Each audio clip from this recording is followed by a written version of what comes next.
Hello, everyone. Hey, happy Sunday, happy Mother's Day. Happy Mother's Day. All you moms out there, all of your moms, you moms and your moms, and a true mother and our Heavenly Parent. Happy Mother's Day. We had a really nice community chat on Saturday, and thank you to everybody who joined there. And we were sharing about God as our Heavenly Father and our Heavenly Mother, and it was really nice to hear people started sharing about memories of their own mothers or their experiences with True Mother, and what that meant to them and what kind of impact it had on different times in their life. So thank you for those sharings, and please join us for next week's community chat.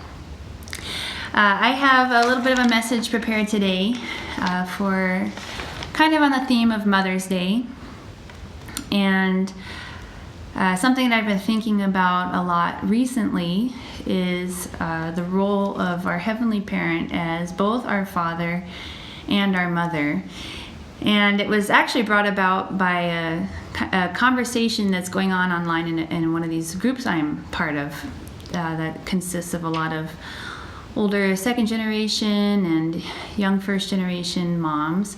And it's interesting, a lot of people are expressing that they can't really get on board with Christianity. It's just, after knowing divine principle and the ideals, then they can't get behind that Good Friday is good. No, that's a sad day. That Christianity is not where they want to go.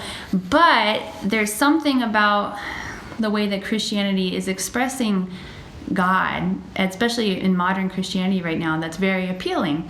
And a lot of them are expressing that actually in their experiences growing up in our faith, they've felt it was very harsh or very difficult. And so it's a very vulnerable, very kind of difficult conversation, but also very honest and beautiful at the same time. But it really had me thinking about who we understand God to be. So in early Christianity, actually most religions, God has been traditionally seen as a master, and then as a father figure, pretty strict, heaven or hell, and if you don't follow these commandments, then you won't get the blessing, and that's pretty cut and dry, black and white. Interestingly, our true Father and true Mother have understood and introduced to humanity that God is not only a father, but there is also a mother, that God is the origin of both male and female, and therefore has those inherently within, and that humanity is just an expression of that. But I think that even with that understanding, a lot of the times in our own faith, we focus on kind of God as a father, and something that we really understand also is about God's suffering heart that hasn't been known until now, that God is suffering, and that ideally that we can become people who comfort God. But I think that we have to take it with both sides, that God needs to be comforted, that God has expectations, that there are things that God needs us to do because he can't do our 5% for us. But I think it's also important to remember that God has done 95%, and that God also desperately wants to be with and comfort us.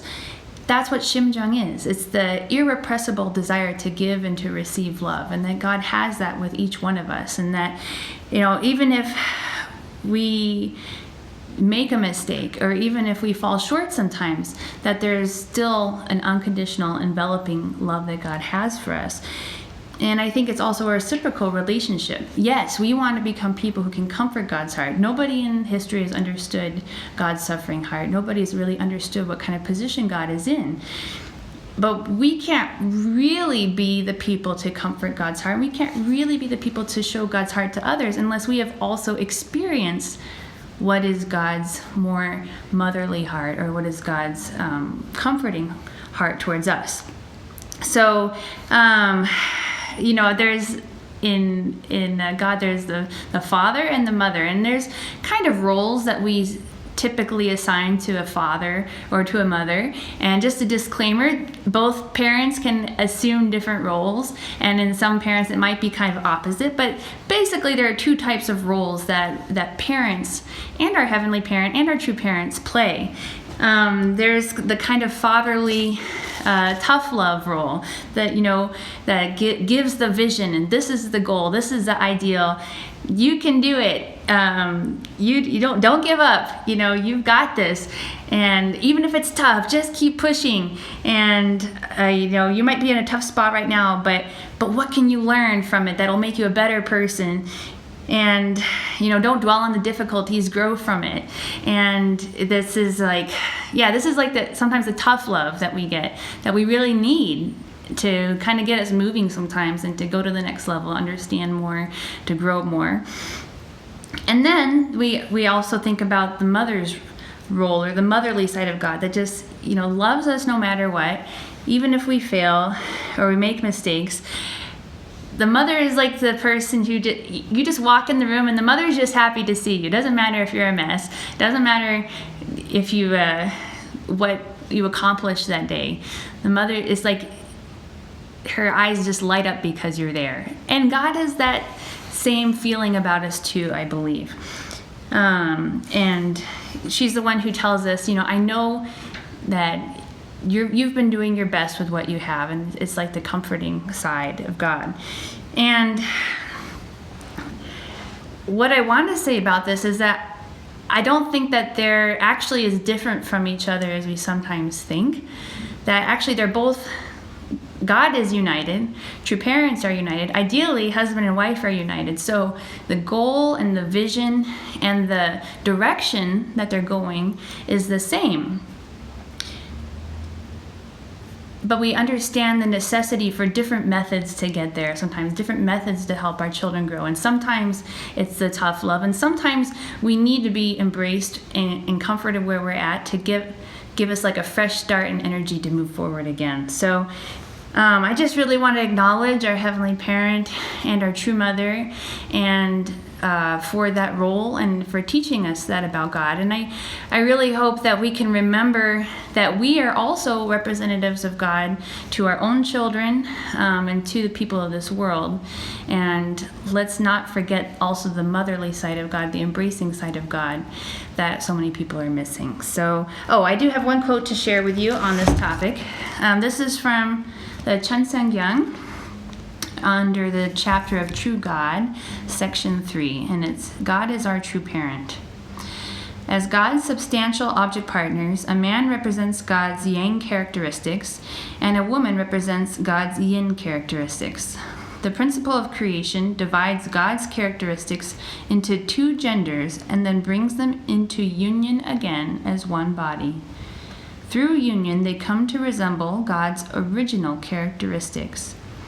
When they are born, a man and a woman each resemble one facet of God's dual characteristics.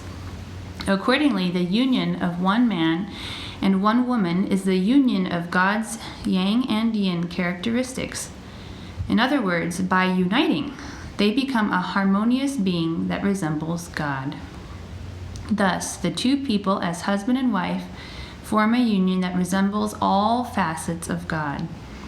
The man becomes the second self of the true father by representing God's yang characteristics, and the woman becomes the second self of the true mother, representing God's yin characteristics. In addition, the man and woman are each an individual representative of God. And I think that's also a good reminder for us to respect and appreciate the opposite sex, to appreciate our husbands and to appreciate our wives, and to acknowledge that we have different ways of approaching parenting and different ways of approaching different things in our life, but that there's a representation of God there, and that by working together that we bring the best solutions, the best parenting, the best results. So that is a little message I had today, just to get you thinking about who God is, our relationship with God, and also how we can appreciate what we've been given by God. Sometimes I feel like, maybe I'm not strict enough, or maybe I'm not strong enough, or something. And there may be some truth to that, but also I think it's important for me to appreciate just who I am and God created me to be, and that there's something I bring to our family, something I bring to our relationship, something I bring to our community,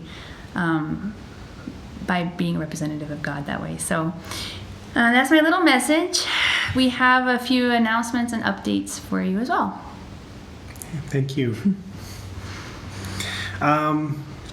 Well, as some announcements, we just want to remind you that we did send out the finance report this past week. So for the first quarter, so January, February, March. So if you didn't get a chance to take a look at that, please take a look. You can just kind of see how we're doing financially.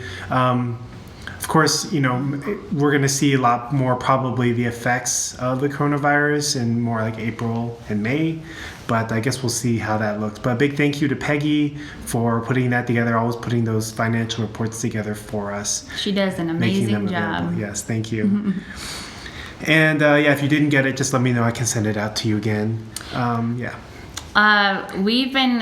Thank you for everybody who's sending in their recipes for the cookbook. I just get so excited when I get a notification that a new recipe has come in, and I go through it and I get really excited about.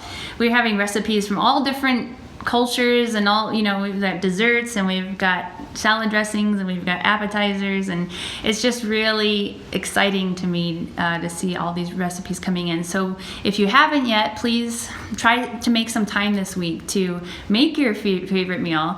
Remember what you do, type it up, take a picture, send it in.